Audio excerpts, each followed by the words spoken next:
오늘날 한 나라가 이웃 국가들과 수많은 영토 분쟁을 벌이고 있습니다. 가장 유명한 것은 크림반도를 둘러싼 분쟁인데 2014년에 강제로 합병했고 지금도 대규모 침공이 진행 중이에요. 하지만 이것만이 전부가 아닙니다. 수천 킬로미터 떨어진 곳에 또 다른 분쟁이 80년째 해결되지 않고 있어요. 작은 섬 4개를 둘러싼 싸움인데 이 때문에 두 나라는 제2차 세계대전을 법적으로 아직도 끝내지 못했습니다. 오늘은 이 기이한 영토 분쟁의 진실을 파헤쳐 보겠습니다.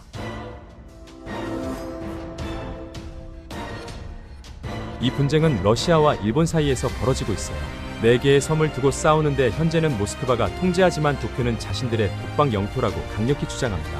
우크라이나 침공 2주 후 일본 총리는 이 섬들이 일본 고유의 영토이고 주권이 있다고 선언했어요. 다음 날 일본 외무장관은 이 섬들을 일본의 불가분한 일부라고 선언했습니다.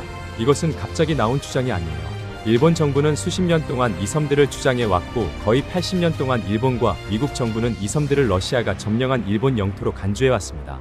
더욱 놀라운 것은 이 섬들을 점령지로 간주하기 때문에 일본과 러시아가 거의 80년 동안 제2차 세계대전을 공식적으로 끝내는 평화조약에 서명하지 않았다는 겁니다. 법적으로 말하면 제2차 세계대전이 러시아와 일본 사이에서 이 작은 섬들의 지위를 두고 여전히 진행 중이라는 의미예요. 우크라이나 침공 이후 일본의 경제 제재에 대응해서 러시아는 거의 80년간 진행되어 온 일본과의 모든 평화 조약 협상에서 완전히 철수한다고 발표했습니다. 그렇다면 이 작은 섬들에 무엇이 그토록 가치 있어서 이렇게 오랫동안 평화를 막아왔고 누가 진짜 정당한 통제자일까요? 이 질문들에 답하려면 시계를 19세기 중반으로 되돌려야 해요. 그 당시 일본은 2세기 반 이상 외부 세계로부터 완전히 고립된 기간에서 막 벗어나고 있었고 홋카이도 북부 영토와 쿠릴 열도로 정착민과 군인을 보내고 있었습니다. 동시에 러시아 제국도 사할린 섬과 쿠릴 열도 해안으로 침범하고 있었어요. 러시아 제국과 일본의 도쿠가와 막부는 1855년에 첫 공식 외교 관계를 맺었는데 주로 쿠릴 열도에서 충돌하는 식민 이익을 해결하기 위한 방법이었습니다. 결과적으로 그들은 조약을 체결했고 쿠릴 열도를 나눴어요.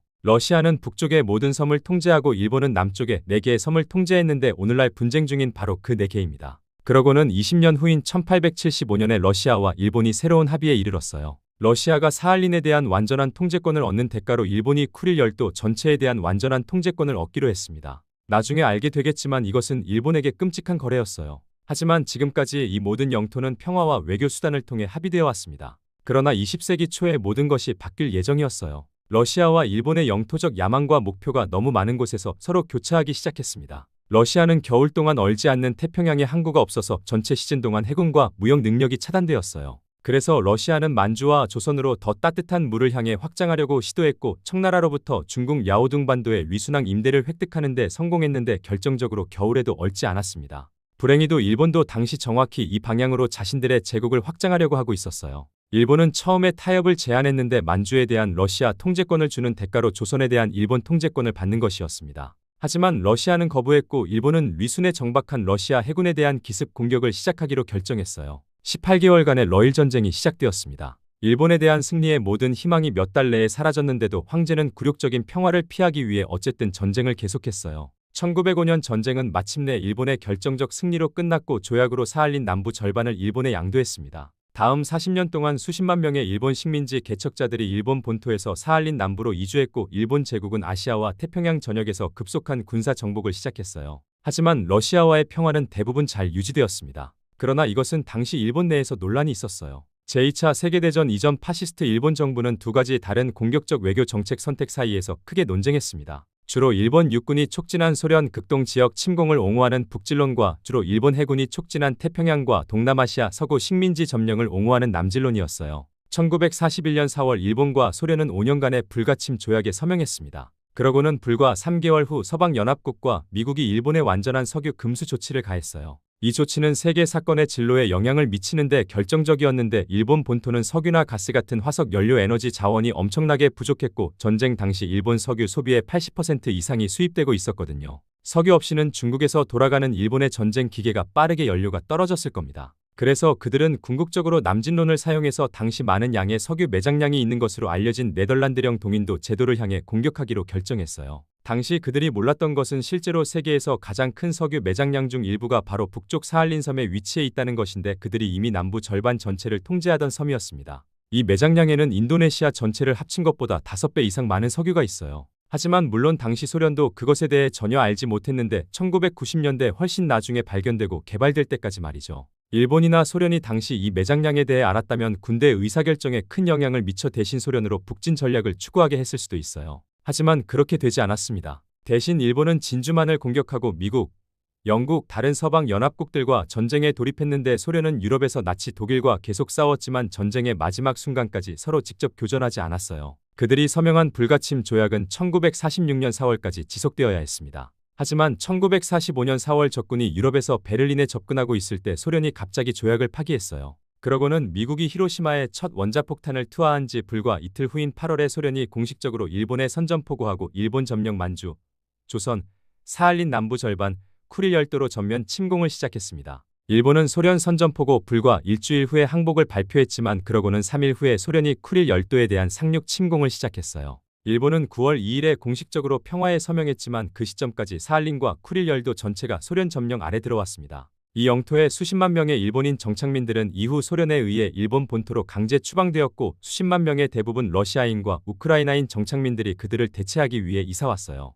이 모든 것이 양측이 주장하는 4개의 섬을 둘러싼 현대 분쟁의 원천이 시작되는 것입니다. 일본의 관점부터 시작해 보겠습니다. 일본은 제2차 세계대전 시대 다양한 문서와 성명에 사용된 언어의 모호성을 인용하며 섬들에 대한 정당한 주장을 뒷받침해요. 구체적으로 1943년 연합국의 카이로 선언인데 일본은 1914년 제1차 세계대전 시작 이후 점령한 태평양의 모든 섬에서 박탈될 것이라고 명시합니다. 일본의 법률팀은 쿠릴 열도가 구체적으로 이 선언의 요구 사항에 포함되지 않는다고 지적하고 싶어해요. 일본이 1875년 제1차 세계대전 이전에 러시아와 평화롭게 협상해서 통제권을 얻었고 훨씬 더 거슬러 올라가 1855년 러시아와의 조약에서 분쟁 중인 4개의 섬을 정착시켰다는 것을 보기 때문입니다. 이 4개의 섬은 결코 폭력과 탐욕으로 점령되지 않았고 따라서 일본에서 빼앗겨서는 안 됐어야 한다는 겁니다. 더 나아가 일본은 분쟁 중인 섬들이 1855년부터 일본의 일부였고 제2차 세계대전 말에 러시아가 무력으로 정복할 때까지 러시아에 속한 적이 없다고 지적해요. 그리고 일본은 1945년 소련의 선전포고가 양국 사이에 이전에 서명된 불가침 조약 위반이었다고 지적하는데 법적으로 1946년까지 효력이 있어야 했고 따라서 소련의 침공과 점령은 불법이었다는 겁니다.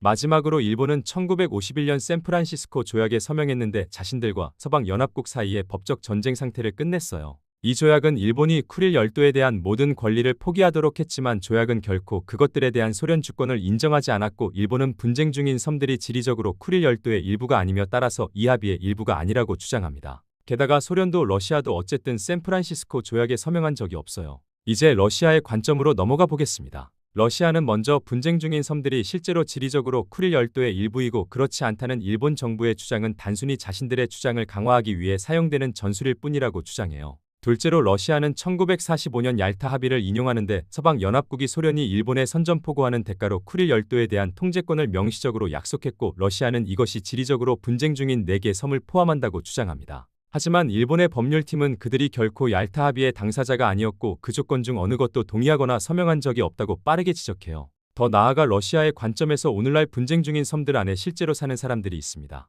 4개 섬은 현재 약 1만 9천 명의 고향인데 압도적 다수가 러시아인과 우크라이나인이고 여론조사에서 압도적으로 러시아의 일부로 남는 것을 지지해요. 하지만 이것은 물론 소련이 제2차 세계대전 종전 후 섬에서 일본 민족 인구 전체를 강제 추방하고 슬라브 민족으로 대체한 후입니다. 그리고 물론 러시아는 오늘날 섬들을 통제하고 있고 1945년 침공 이후 거의 80년 동안 통제해왔어요. 그래서 명백히 누가 정당하게 통제해야 하는지에 대한 질문은 꽤 법적으로 복잡하고 이 질문을 둘러싼 수십 년간의 협상은 어느 쪽도 결코 많은 양보를 하려고 하지 않았기 때문에 교착 상태에 있었습니다. 1956년 소련은 일본에게 작은 섬 2개를 제안했는데 큰 섬 2개에 대한 러시아 통제권을 인정하고 그들 사이에 제2차 세계대전을 끝내는 공식 평화 조약을 체결하는 대가였어요. 하지만 일본은 거부하고 큰 섬 2개도 반환받아야 한다고 고집했고 수십 년 동안 계속 거부해왔습니다. 소련과 나중에 러시아가 계속 똑같은 제안을 반복해서 해왔기 때문이에요. 2006년까지도 푸틴은 여전히 일본에게 작은 섬 2개의 반환과 공식 평화 조약을 제안하고 있었는데 일본이 큰 섬 2개에 대한 주장을 포기하기만 하면 되는 것이었습니다.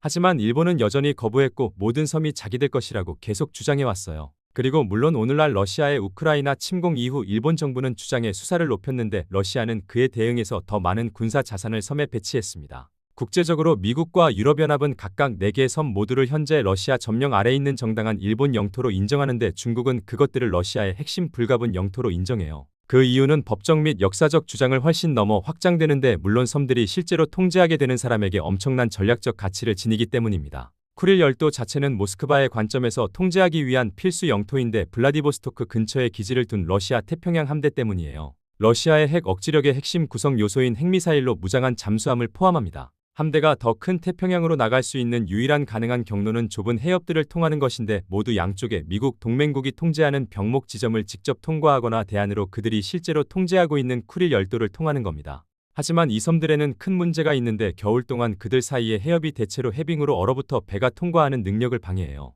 열도의 북쪽 섬들은 남쪽 섬들보다 평균 60일 더 오래 얼어 있습니다. 그래서 분쟁 중인 남쪽 4개의 섬이 일본에 반환된다면 러시아가 태평양 함대를 통과시킬 수 있는 북쪽 섬들만 남게 될 것인데 1년 중 훨씬 더 오랜 기간 동안 얼어있고 지역에서 러시아의 해군 능력을 더욱 제한할 겁니다. 더 나아가 미국이 이미 일본에 수만 명의 군대를 배치하고 있기 때문에 분쟁 중인 섬들이 일본에 반환된다면 미국이 자체 공군 기지를 거기에 건설하는 것이 상상할 수 없는 일은 아닐 거예요. 그래서 미국은 오호츠크해와 일본의 내에서 러시아 태평양 함대의 포위와 봉쇄를 효과적으로 확보했을 겁니다. 그러고는 모스크바의 관점에서 이를 더욱 악화시키기 위해 동쪽에서 일본에 점령당했다고 추정되는 영토를 양도하는 것은 유라시아 반대편 우크라이나에서 자신들에게 위험한 법적 선례를 만들 것인데 크림반도가 우크라이나와 나머지 세계 거의 전부에 의해 현재 러시아 점령 아래 있는 정당한 우크라이나 영토로 주장되는 곳이에요. 그리고 잠재적 자원도 있습니다. 현재로서는 불명확하지만 그 주변 지역이 석유와 가스 매장량이 풍부할 수 있다는 상당한 추측이 있는데 특히 세계에서 발견된 가장 큰 매장량 중 일부가 사할린 북동쪽 앞바다에 매우 가깝다는 것을 고려하면 그렇습니다.